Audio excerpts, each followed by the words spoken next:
नमस्कार, दर्पण solution channel पर मैं प्रवेंद्र आपका हार्दिक स्वागत करता हूं। आज हम इस वीडियो में जानेंगे कि स्कॉलरशिप के फॉर्म साला दर्पण पर किस प्रकार ऑनलाइन करें। मैं इस वीडियो में आपको पूरी प्रोसेस बताने जा रहा हूं। स्टेप बाय स्टेप आप सारी स्टेप फॉलो करेंगे तो आप आसानी से स्कॉलरशिप का फॉर्म भर पाएंगे। सबसे पहले हम चलते हैं स्कीम टैब में, और स्कीम टैब के अंदर हमें मिलेगा स्कॉलरशिप। स्कॉलरशिप पर हम क्लिक करेंगे। आपको दिखाई दे रहा होगा स्कॉलरशिप, और यहाँ पर सबसे आगे दिखाई दे रहा होगा स्कॉलरशिप अलॉटमेंट 2020-2021। इस पर मैंने क्लिक कर दिया है और इस तरह की यहाँ पर नोट्स आपको दिखाई देंगे। आप इन निर्देशों को पढ़ लें। निर्देशों को पढ़ने के बाद में आप सेशन पहले से सेलेक्ट है, क्लास सेलेक्ट करेंगे। आप जिस क्लास के फॉर्म भर रहे हैं उस क्लास को सेलेक्ट कर लेंगे और स्टूडेंट टैब में शो ऑल स्टूडेंट पर क्लिक करके आगे शो स्टूडेंट्स को क्लिक करेंगे और इस तरह से आपको सारी सूची या लिस्ट जो स्टूडेंट के आपके क्लास में हैं उनकी सूची यहाँ पर दिखाई दे जाएगी। सारे स्टूडेंट आपको यहाँ दिखाई दे रहे हैं। इसमें से आप जो छात्रवृत्ति के पात्र स्टूडेंट हैं उनको सेलेक्ट कर लें। मैं यहाँ पर कुछ स्टूडेंट ही सेलेक्ट कर रहा हूँ। सिलेक्शन के अंदर छात्रवृत्ति के लिए पात्र को मैं सेलेक्ट करूँगा। आप अपनी सूची के हिसाब से ये सारे स्टूडेंट को पात्र घोषित कर सकते हैं। मैं यहाँ कुछ स्टूडेंट ही सेलेक्ट कर रहा हूँ क्योंकि मैं प्रोसेस आपको करके बता रहा हूँ। उसके बाद में यहाँ पर नीचे आएगा ट्रांसफ़र फॉर स्कॉलरशिप, इस पर आप क्लिक कर देंगे। नीचे रेड बटन जो था उस पर हमने क्लिक कर दिया है, स्कॉलरशिप के लिए ट्रांसफ़र कर दिया है। ट्रांसफ़र सक्सेसफुली आ गया है और इस तरह से ये नाम यहाँ पर जुड़ गए हैं। स्कॉलरशिप में ये नाम नीचे जुड़ गए हैं। अब अगर हम इनको डिलीट करना चाहते हैं, पीछे डिलीट का बटन है, और अगर हम स्कॉलरशिप के लिए इनको आगे बढ़ाना चाहते हैं तो अपडेट बटन पर क्लिक करेंगे। यहाँ पर कुछ निर्देश हैं, इनको आप पढ़ लें। अपडेट के अंदर क्या होगा, व्यू के अंदर क्या होगा। इसमें व्यू अपडेट ये कलर से दे रखा है और इस कलर के हिसाब से यहाँ पर नीचे भी आपको ये बटन मिलेंगे रीअलॉटमेंट का। जो अगर किसी स्टूडेंट को पिछले सत्र में जो स्कॉलरशिप मिली है उसी स्कॉलरशिप को दोबारा इस सत्र के लिए भरना चाहते हैं तो रीअलॉटमेंट ही करना पड़ेगा। और अगर स्टूडेंट न्यू स्कॉलरशिप के लिए पात्र है तो न्यू अलॉटमेंट करना पड़ेगा। इस तरह से सारे स्टूडेंट की सूची आपके सामने है। आप जब चाहो तब स्टूडेंट इसमें ऐड कर सकते हो। ज़रूरी नहीं कि एक बार में सारे स्टूडेंटों को ऐड किया जाए।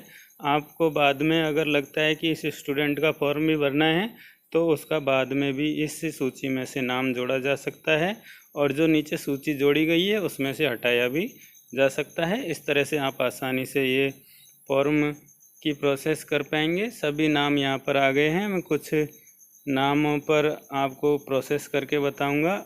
इसमें मैं आपको एक एक स्टूडेंट के लिए किस तरह से आप प्रोसेस करेंगे और पूरी प्रोसेस आपकी क्या होगी। सबसे पहले आधार ऑथेंटिकेशन करेंगे। आधार ऑथेंटिकेशन अगर फेल होता है तो उसकी आपको कोई दिक्कत नहीं, जनाधार ऑथेंटिकेशन कर लें। जनाधार का ऑथेंटिकेशन अगर आपका होता है, देखो यहाँ पर नाम दिखाई दे रहा है और नीचे ऑप्शन आ रहा है ऑथेंटिकेशन का, तो हमने यहाँ पर ऑथेंटिकेशन कर दिया है और यहाँ पर लिखा हुआ आ गया कि आपका जनाधार ऑथेंटिकेट हो गया है। उसके नीचे अपडेट का बटन था, अपडेट कर दिया है। इसके बाद में यहाँ पर बैंक डिटेल के लिए मुखिया का नंबर पहले से भरा हुआ दिखाई दे रहा है। अब हमने स्टूडेंट का जन आधार नंबर भर दिया है और क्लिक करने पर यहाँ पर सूची आ गई है। बैंक अकाउंट डिटेल आ गया है, मैंने इसको अपडेट कर दिया है। बैंक अकाउंट की डिटेल मैंने देख ली है और उसके बाद में उसको अपडेट कर दिया है। पर हमारे बैंक डिटेल भी अपडेट हो गई है, जन आधार कार्ड ऑथेंटिकेट हो गया है।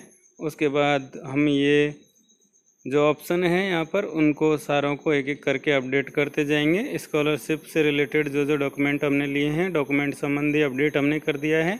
ईयरली वार्षिक आय जो हमारा है उसके लिए हम शपथ पत्र या जो भी हम ले रहे हैं उसके लिए हमने इसको अपडेट कर दिया है। और उसके बाद में फैमिली इनकम जो यहाँ पर भरी हुई है उसको हमने अपडेट कर दिया है। इस तरह से ये एक एक डिटेल हमें अपडेट करनी है। अपडेट करने के बाद में यहाँ ग्रीन पट्टी पर अपडेट सक्सेसफुली का मैसेज दिखाई देगा।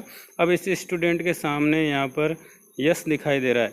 जब तक इस पर यस नहीं दिखाई देगा तब तक हम उसको स्कॉलरशिप के लिए आगे फॉरवर्ड नहीं कर पाएंगे। तो इस स्टूडेंट की सारी जो एंट्री हैं वो कंप्लीट हो गई हैं। आधार कार्ड वाला ड्यू है, बाकी सारा हो गया है, इसलिए यहाँ पर यस हो गया है। और यस पर क्लिक होने के बाद में आप इस स्टूडेंट को स्कॉलरशिप अलॉट कर सकते हैं। यहाँ पर देख लीजिए 3000 स्कॉलरशिप पिछले सत्र में इस स्टूडेंट को प्राप्त हुई है, तो इस सत्र में भी वही स्कॉलरशिप इनको वापस से दी जाएगी। यहाँ पर यस पर क्लिक करने पर ये हमें दिखाई देगा अपडेटेड, सभी के सामने इस तरह की अपडेटेड लिखा हुआ दिखाई देगा, तो ही हम इसका स्कॉलरशिप फॉर्म भर पाएंगे। आगे इसको रीअलॉटमेंट कर रहे हैं क्योंकि उसी प्रकार की स्कॉलरशिप जो पिछले सत्र से स्टूडेंट को मिली है वही इस सत्र में मिलनी है, इसलिए मैं यहाँ पर रीअलॉटमेंट कर रहा हूँ। अगर कोई स्टूडेंट नया है, उसको पहली बार ये स्कॉलरशिप देनी होगी, तो उसको न्यू अलॉटमेंट करना होगा। यहाँ पर प्रीवियस सत्र में जो 19-20 में स्कॉलरशिप मिली थी उसी के लिए ये पात्र है, और यहाँ पर रीअलॉटमेंट करने पर इस तरह से हमें दिखाई देगा। हम इस पे व्यू करके देख सकते हैं। यहाँ पर इस सत्र की एंट्री दिखाई दे रही है, लेकिन अभी तक ये अकाउंट में जमा नहीं हुई है। यहाँ पर ये पेमेंट ट्रांसफ़र सक्सेसफुली दिखाई दे रहा है। ऐसे हमने यहाँ पर लॉक किया है, इसलिए यहाँ पर इस तरह से दिखाई दे रहा है। इसका मतलब ये नहीं समझें कि अभी अकाउंट ट्रांसफ़र भी हो गया है। ये सारी डिटेल अभी हमने प्रोसेस की है, इसलिए यहाँ पर सारी डिटेल दिखाई दे रही है। इस तरह से हम इसकी सारी एंट्री चेक कर सकते हैं। अब इसको हमें लॉक करना है जो हमने फॉर्म भरा है। तो ये एक स्टेप हमारी हो गई है अलॉटमेंट वाली। स्कॉलरशिप अलॉटमेंट 2020-21 वाला जो प्रोसेस है वो अभी तक यहाँ पर कंप्लीट हो गया है। अगर हम इसको अभी भी हटाना चाहते हैं तो इसके सामने जो डिलीट का बटन है उससे हम इस स्टूडेंट को हटा सकते हैं। अब हम वापस से ऊपर चलते हैं और स्कीम टैब के अंदर हमें दूसरा ऑप्शन जो दिखाई देगा, स्कीम टैब पर चलते हैं। स्कीम टैब में स्कॉलरशिप है और उसमें हमें दूसरा ऑप्शन दिखाई देगा स्कॉलरशिप फाइनल सबमिट और अनलॉक। तो फाइनल सबमिट का जो ऑप्शन है वो यहाँ से होगा। उस अलॉटमेंट की प्रोसेस करने के बाद में उस स्टूडेंट का फाइनल सबमिशन करना होगा।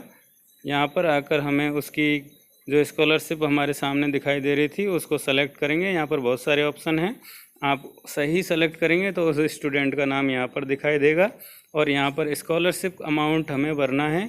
अभी हमने देखा कि 3000 उसको लास्ट ईयर मिली थी, तो वही स्कॉलरशिप दोबारा मिलेगी, तो यहाँ पर हम 3000 भर देंगे। ये या फिर आपको मैं दूसरी जगह से आदेश में जो दे रखा है वहाँ से मैं दिखा देता हूँ।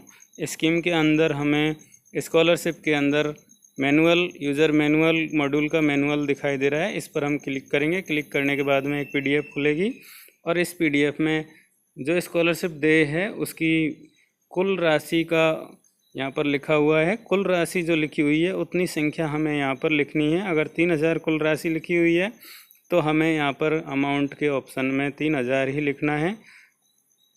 अगर 750 लिखी हुई है तो 750 लिखना है, 1250 है तो 1250 लिखना है।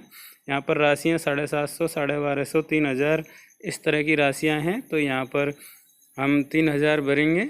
मैं आपको वापस दिखा देता हूँ। पिछले सत्र में उस स्टूडेंट को 3000 रुपये मिले थे, एक बार आप वापस से कंफर्म कर लें। उसी स्टूडेंट को मैं ओपन करके दिखा रहा हूँ। यहाँ पर मैं 100 ओनली एलिजिबल स्टूडेंट जो योग्य में मैंने पात्र घोषित करे हैं उन स्टूडेंटों की सूची ही खुलेगी। पात्र स्टूडेंटों में ये हमारा स्टूडेंट है जिसको पिछले सत्र की स्कॉलरशिप जो मिली है उसकी व्यू पर मैंने क्लिक किया है और यहाँ पर सबसे ऊपर जो राशि हमें दिखाई दे रही है 3000, ये यहाँ पर इसको मिली है। तो आप इसको नोट कर लें या फिर आप उस सूची के हिसाब से जो PDF डाउनलोड की उस सूची के हिसाब से अपने स्टूडेंटों की स्कॉलरशिप भर सकते हैं। कुल राशि जो वहाँ पर टोटल आ रहा है उसको ही भरना है, टोटल राशि यहाँ पर भरनी है। मैं वापस से उसी स्कॉलरशिप का टाइप है उसको मैं सेलेक्ट कर लेता हूँ, अनुसूचित जाति, और इसमें यहाँ पर जो ऑप्शन है उसमें मैं 3000 भर दूँगा। इस तरह से आप सभी स्टूडेंटों को एक साथ 3000 भर सकते हैं या फिर आप चाहो तो एक एक स्टूडेंट को अलग अलग भर सकते हैं, क्योंकि कई स्कॉलरशिप में गर्ल्स के लिए अलग होता है और बॉयज़ के लिए अलग होता है। इसलिए आप एक एक को बॉयज़ गर्ल्स देख के आसानी से स्कॉलरशिप भरें। बॉयज़ के लिए अगर बॉयज़ के लिए कम है तो वो संख्या आप राशि भरेंगे आप, और अगर गर्ल्स के लिए भर रहे हैं तो वो ज़्यादा है तो आप एक बार मिलान कर लें। उसके बाद में फाइनल सबमिट के बाद में इस तरह का ऑप्शन दिखाई देगा। स्कॉलरशिप लॉक करने के लिए यहाँ पर प्रिंसिपल और शाला दर्पण प्रभारी के मोबाइल नंबर दिखाई दे रहे हैं। उन मोबाइल नंबरों पर OTP जाएगा और OTP के माध्यम से हम इसको लॉक करेंगे। इस तरह से हम आसानी से ये पूरा प्रोसेस कर पाएंगे। यहाँ पर OTP आ गया है और OTP इसमें हम दर्ज करेंगे। दर्ज करने के बाद में ये फॉर्म सबमिट हो जाएगा। ये पूरी प्रोसेस होगी एक स्कॉलरशिप फॉर्म भरने की।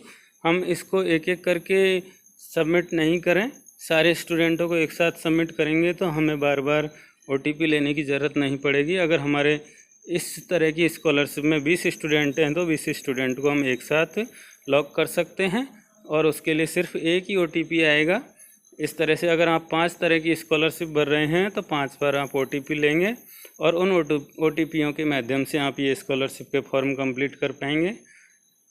तो आशा करता हूँ आपको ये वीडियो पसंद आया होगा। वीडियो पसंद आया है तो लाइक ज़रूर करें और इस वीडियो में मैं आपको एक बार वापस से प्रोसेस आसानी से समझा देता हूँ कि सबसे पहले आपको स्कॉलरशिप टैब में स्कॉलरशिप अलॉटमेंट करना होगा। एक एक स्टेप जो इस वीडियो में स्टार्टिंग में बताई है उसके हिसाब से, और उसके बाद में फाइनल लॉक करना होगा।